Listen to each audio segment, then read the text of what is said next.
used to say this is confidently free. And this is Mr. Cornerstone. Yeah, that's what he used to say. But guess what? Doing something a little different now. Now this is Monay. And Travis Miller. And you're listening to episode 1 of season 2 of the Becoming One podcast.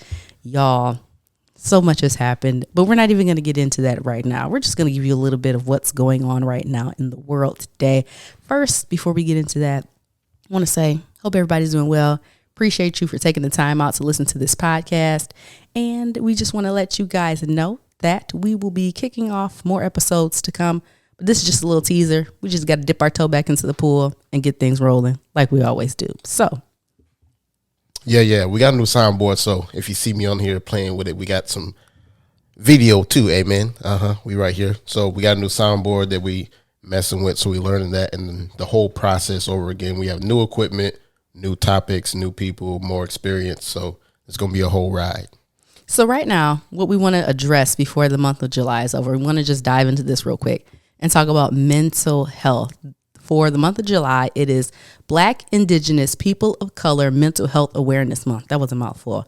And so what we want to kind of just talk about is mental health for Black men and Black women and how that has kind of been handled in terms of how the media has handled it, how we've seen it in athletes and how we see it in our day-to-day lives. So before we get in depth regarding athletes and media, Travis. You didn't want to talk about Simone first? No, I didn't. Okay. Go ahead. I want Travis to kind of share with us, share with the class, share with the group. Talk about your recent excursion, your getaway, if you will, that you went on with some people. So, was it last week? No. Yeah. Wait, no. Last week we went to Carolina. We Beach. don't know what day it is. Stuff going by fast. Last week we went to Carolina Beach, but the week before that, I went out to the West Coast, sort of West Coast, but it was Phoenix. Basically the West Coast. Yeah, we just wasn't really on the coast. So we went out to Phoenix, and I was with my brothers, and all 4 of us, there's me and 3 brothers, and we haven't been in the same place in over 10 years. So, and that's more so speaking to like we just go and do. So men usually when they get caught off in their own life, they'll just go. You kind of separate and do. So we were growing. We each have families. Well, my oldest brother, he doesn't have a immediate like marriage or family of his own yet. But the rest of us, we have families. We got our own things going on. All of us have our own things going on. So it's been over 10 years since we've been in the same place. And we went to Phoenix pretty much in the celebration of Derek's birthday. And it was dope because we were out there. We were chilling. We didn't have like responsibilities. Mm-hmm. So we was just in the desert. We didn't want to take care of kids. We wasn't looking after like me, watching out for you. Making sure your wife eat and she don't get hangry. What you want to eat, Monay? Do you want to go here? Do you want to do this? What do you want? Yeah, blah, blah, blah, blah, blah, blah. Nah, whatever we wanted to do, we was doing it. So we was ATVing in the desert. We're plant-based here, but we had rattlesnake out there. Travis is a flexitarian. Yeah, so I don't tell people I'm vegan just because when I go to other places in the world, I want to experience their culture. So, you know, while I'm out there, I'm still going to eat. So we had rattlesnake out there, which was, I guess it was weird. It's weird to me, but I did it just because I'm out there. We had rattlesnake. We did ATV in the desert. One lady was on the side of the trail. I don't know what happened. She went ahead of us, and she was all excited. Yeah, let's go, guys. Let's go. And she went ahead of us, and we going down this trail. And next thing you know, she on the side, just leaned up on a rock. Somebody's holding her head up. And so you saw her before she apparently crashed? I don't know what she did. I don't know if she fell. But did you see her before all that? We saw her at like the training. You got to go through the training of it. She was all excited. And then the next time we see her, she's laid out on the side of the trail. That's terrible. I'm like, dang. But anyway, we just, because you're not supposed to get off. So we still drifting and whatnot down this trail, just going through. But it was a good time. We experienced the city. We just did a lot of hanging out.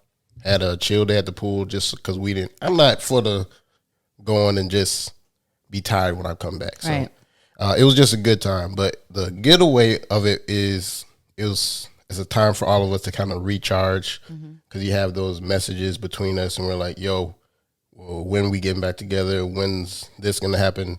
When are we going to get some time that each of us can kind of just like breathe a little bit?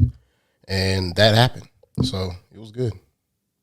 So would you say on a scale of 1 to 10 that you felt like you were mentally recharged when you came back? I probably about an 8, 7, something like that. Just because I did a lot of planning for that too, and I was the driver. I did the planning. It was kind of like the orchestrator, more so coordinator. The coordinator during the trip. His Precious did the organization beforehand. I did like the coordination and whatnot during. So it was still a little bit of organization and work going on, but it was cool. And I think when we talk about mental health or taking time to rest and recharge, I don't think across the board people are intentional enough about planning or scheduling that. It's just like life gets so busy and everything's going on, and we don't, like, people talk about all the time, oh, you need to take a mental health day, or you need to do self-care. But self-care is more than just going to get a massage or going to, taking a day off and going on a day trip. Like, it's something you have to maintain and practice on a regular basis. Yeah. And so I like, just even the opportunity you had, or even when I went on a trip in June, just getting a taste of that, it's like, I feel like this needs to be something that's implemented and intentionally scheduled on a regular basis as a form of maintenance on my mental health. What do you say about that? Yeah, I think we have two different philosophies on mental health, or maybe we're just in a different place of what we're looking at. Because I think, tell me if I'm wrong, but when you talk about mental health or these excursions or vacations, it's more so of like filling your cup back up, right? It is, no? But at the same time, it's intentionally having time and space and opportunity to be me outside of my daily roles. Okay. So for me, mentally, it's like I'm resting from wearing the hat all the time, or alternating the hats that I'm usually wearing on a daily basis. I get time to be Monay, but in 24 hours, the I don't want to say irresponsible, but the Monay that doesn't have to carry the weight of responsibilities that I have, I don't get to be her throughout 24 hours on a regular basis. Yeah, I can get that. I dig it. So that's what I mean. Yeah, so we are on the same page. I think that the part that I kind of hold on to for me is that I don't ever want to pour out without being poured into. Yeah. So that's my goal of mental health when it comes to my life, is I want to get to the point where all of us, you, me, the kids, we're all under the same stream. So we're all being poured into at the same time. So it's never I have to pour into Monay because she's mentally drained right now. It's all of us are being poured into at the same time. I like that. That's good. You get what I'm saying? I get what you're saying. He will shot. And when we talk about, even when you mention the kids, like, it's a human thing. I think when people think mental health and, health and wellness and all of the self-care, I think when you picture it, you're picturing adults making sure that they're good. But even kids have mental health things that they need to take care of. Like, I would wonder what it would be like if I was a kid and I was just like having a rough day and I can't articulate it, like as a teenager, a young teenager, to take a mental health day. Like, that wasn't something that anybody talked about or afforded. But to me, just even the idea of understanding kids have mental health needs as well, in terms of self-care, in terms of needing to recharge or even just rest, it kind of humanizes, to me, the experience of mental health and caring for it. Yeah, I think that I would put kids at a higher need for it, just because I put the next generation as a more importance than this one. And I'm not saying like I get what you're saying. It up on this generation, but there's some people that are just stuck in what they think and what they do. And so you get who you can, but teach the next generation to be better than you. So that's kind of where I am with it, especially with my kids. Well, our kids are you're right here too. Yes, I am. Anyway, so especially with our kids, it's kind of like, y'all will be better than me. So y'all will have more tools than I had. You'll have more understanding than I have. And I want to be able to teach you how to deal with these things. So when it does come up, you'll be able to implement it and add on to it. Yeah. Because their world is going to be completely different than ours. But if we're all under that same cup, like if you can picture taking 5 cups and you all put them under the faucet and it's just pouring one from the other, eventually all 5 will be full and there still will be overflow because you're directly under the stream. Yeah. So if I can teach you how to get under this stream instead of, sitting on the sideline, pouring into other people, yada, yada, yada, and then needing to come back to the stream, then instead, let me back up, then needing to come back to the stream, what ends up happening is they'll be empty and they complete or keep going on this same cycle that we kind of went on. Yeah. Because that's how I thought about it at first. Was okay, I'm full. Let me go fill somebody up. Okay, let me go back and get full. Now let me go fill somebody up, and it's like this cycle that keeps going on, and you just end up tired because it's like running back and forth to the a brook or it's a exhausting. river or whatever. But if you can get under the stream and say, "Hey, come this way. There's water here. You'll be filled here. Come this way." And whoever is in my circle, we can all sit up under the stream. Not everybody's gonna come, and I'm cool with that. But if we can all sit up under the stream and be full, I'm good with that. So I like how you basically we're talking about teaching the next generation. So them being this young and understanding and experiencing and learning the language and being able to articulate puts them in a good position to be able to form those boundaries of saying, this is too much. I need to stop. I need to rest X, Y, and Z. And when you talk about even the young athletes of today, you take a Simone Biles or you take a Naomi Osaka. So Simone Biles, when she originally withdrew from that particular competition in the Olympics, I think she had just finished doing, was it the high balance beam? I think she was doing the balance beam. And she got lost in the air. Like she couldn't figure out where she needed to be. And then she walked over and talked to her trainer and they talked to the coach and she was pretty much done with the rest of the events. And people were giving her a lot of flack about it and all this other stuff, but someone made a great comparison, and I wish I could remember who posted it. They basically were talking about a gymnast 2 years ago. She had injured herself, told the coach, I'm hurt. Coach was like, well, can you still do it? And she was like, I don't know. Yeah. She couldn't feel her leg, and she decided to continue on and do the event, landed on one leg, and everybody. This is a young athlete. Yes, this ain't super young. She ain't no 20-something. They was still, I think they were 18. She was 18, and she did the jump, landed on one foot, and everybody could just, only thing they could talk about was how amazing it was and how that's so graceful and it's so brave of her and she had so much courage. But she ended her career at 18 because of that injury.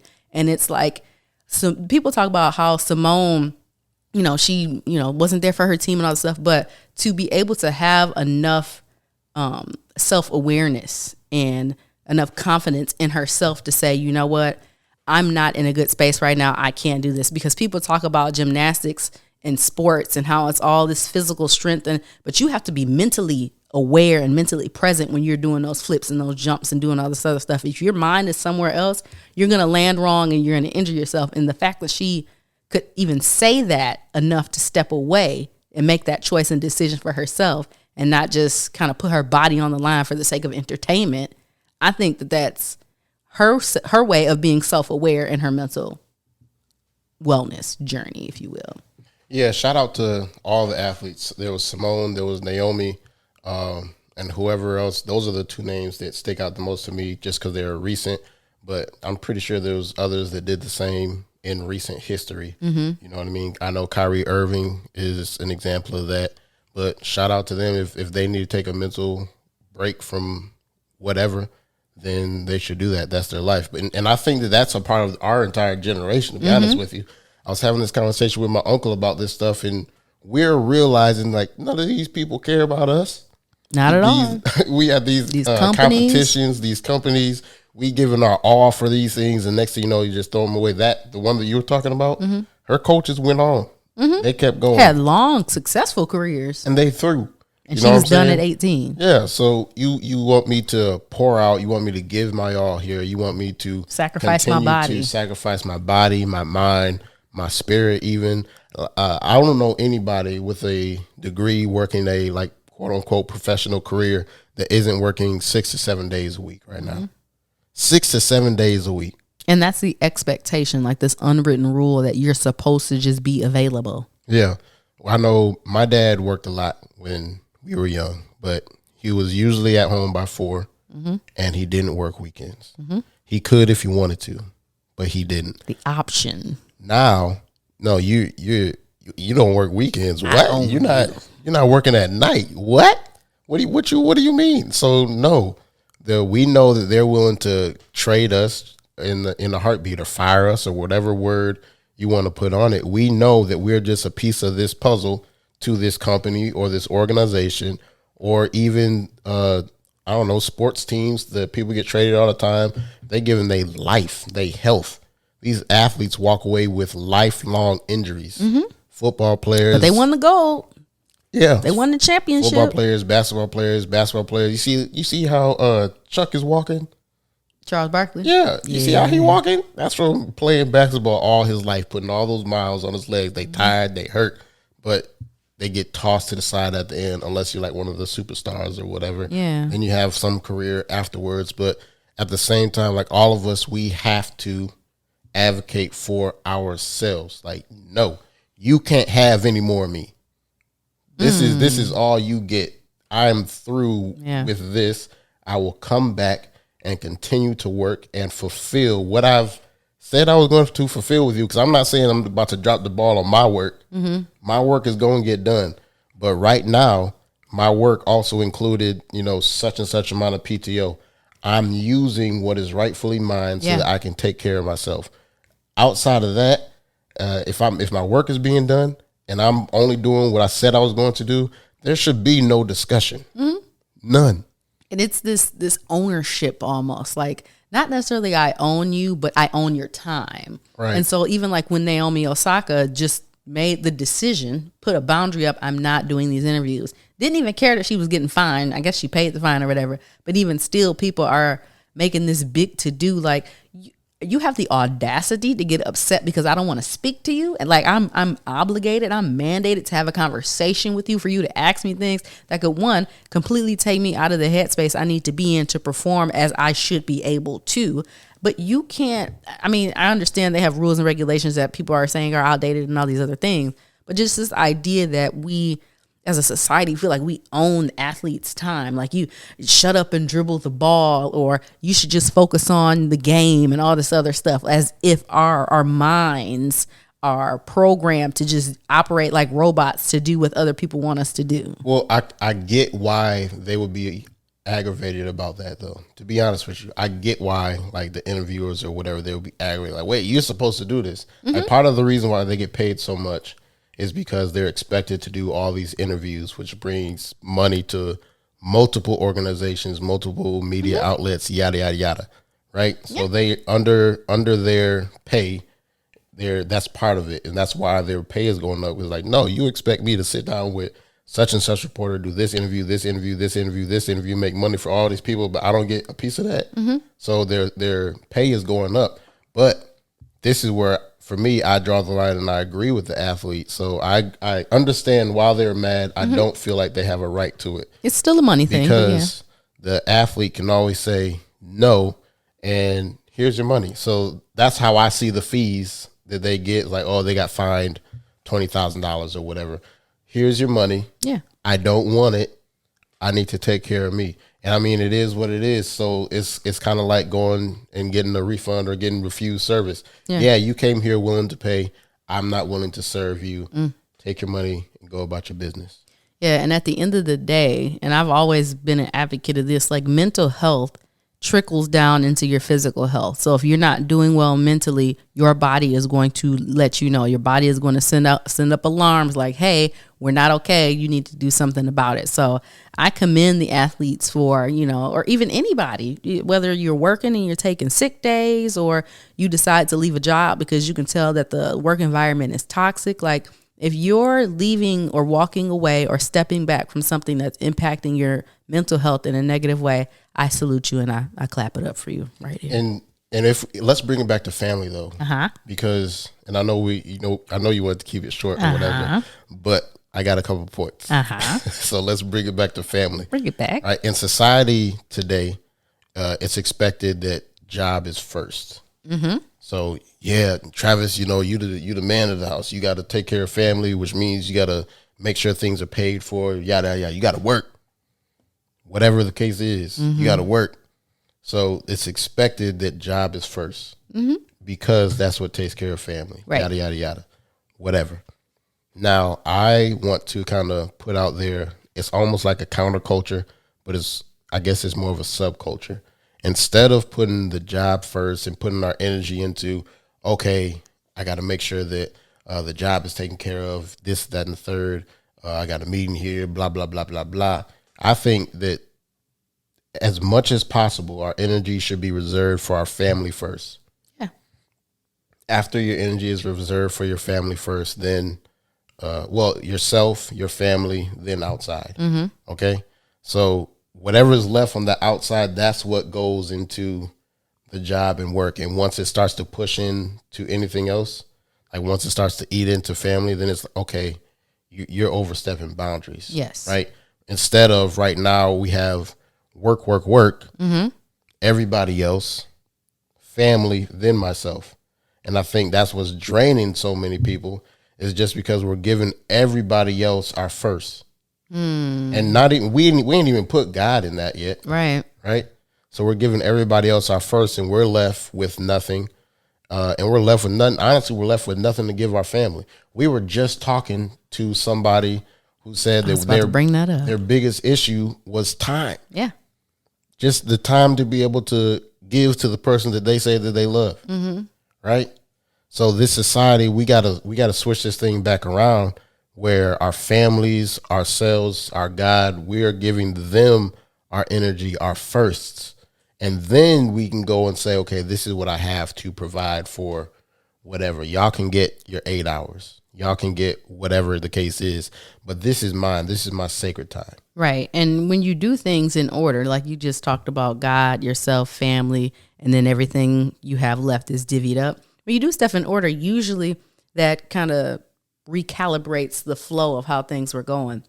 When you start to put the job first, then put your family last and leave God out completely, like stuff can get jumbled up, and then it just opens the door for all types of chaos and discord and all these other things. So when you do stuff in an orderly fashion, then that opens up the door for the flow of communication and time and energy, and things are just flowing and connecting a little bit better than they were before. Yeah. And then last three and I'm done. All right. Last three and I'm done. So I want to go back to when I was talking about the water being poured into the cup. So again, picture cups underneath a faucet. You have a couple options. You have the cups on the counter, and you're taking your cup, you're filling up the cups on the counter, yada, yada. You have to go back and forth to fill those up. Right. Or you can have all the cups under the one stream, and everybody's getting filled up at the same time. And you remain full. And not only do you remain full, since you're underneath the source, everything that comes in that area gets filled as well, right? Without you having to go and fill up others in the area. So you remain full. This is you creating the life that you actually want to live, right? This is you creating or working the work that you want to work.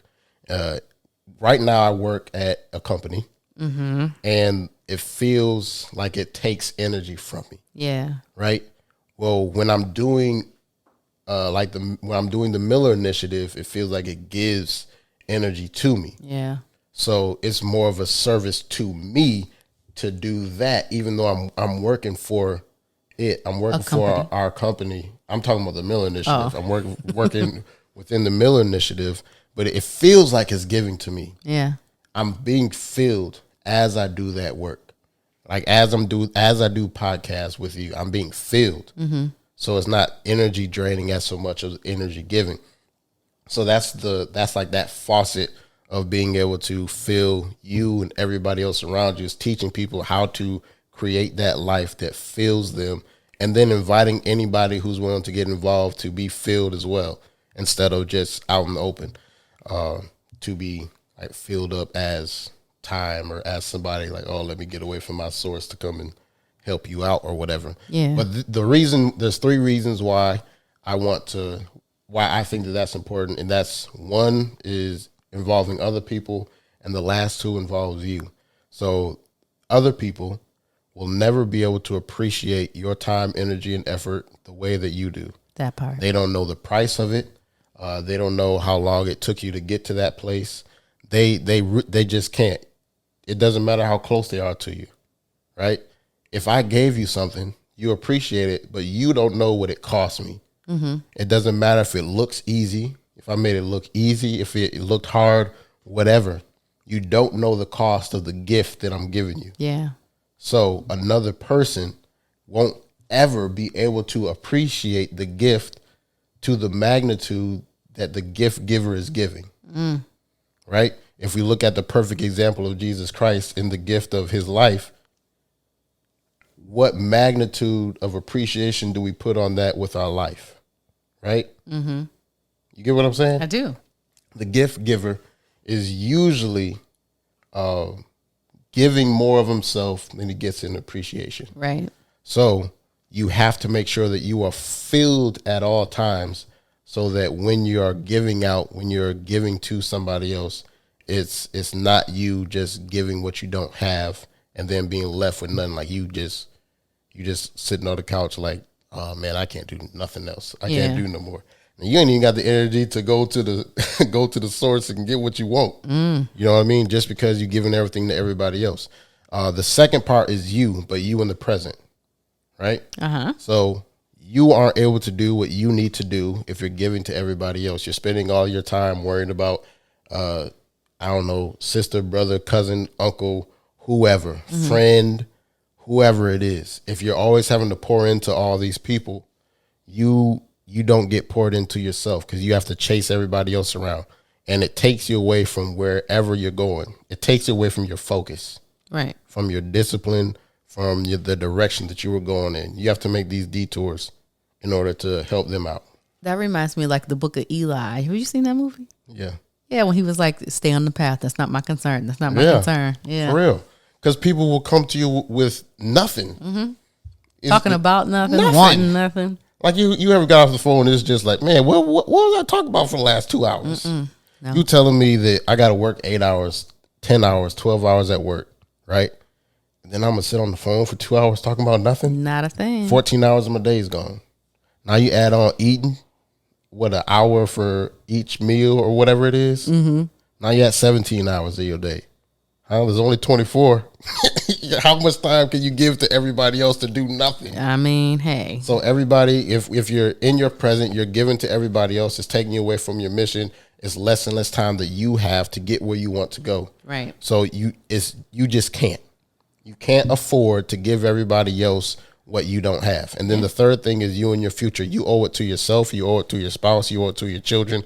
But I'm going to stick to you. You owe it to you in the future to do what you said you were going to do, to bring that person to life. That's the person that you owe it to. You said that that's where you were going. You said that you were bringing me into this world.